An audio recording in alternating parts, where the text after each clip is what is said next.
we wasted a lot of time trying to determine whether it should have been in Jamestown or not.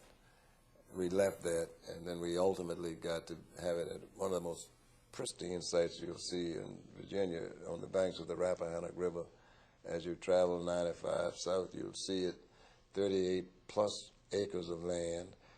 And as you'll see it, and we were describing it, you'll see a slave ship literally rising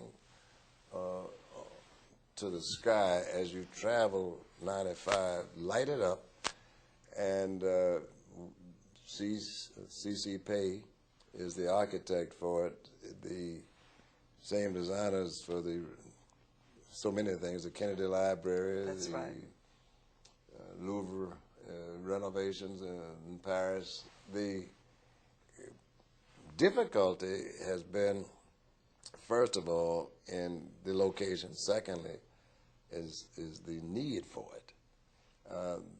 There were some who were saying things like, yeah, you know, well, you're going to have the African American History Museum on the mall, then you've got the Underground Museum.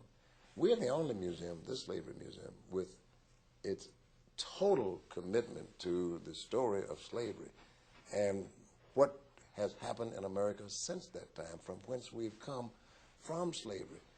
We are telling the story of people who were enslaved, not slaves. That's We're right. telling the story of a culture that has never been dissipated. John Hope Franklin, another one of our board members, has been so helpful in telling us the kinds of things that he would like to see and the kinds of things that he feels America should like to see. We're not interested in establishing guilt or blame, again.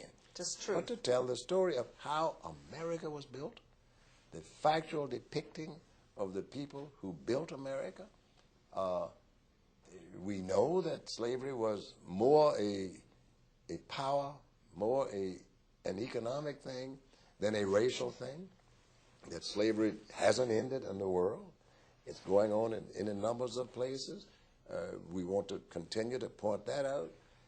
We'll even point to the numbers of whites that were sold by whites into slavery, even into Africa.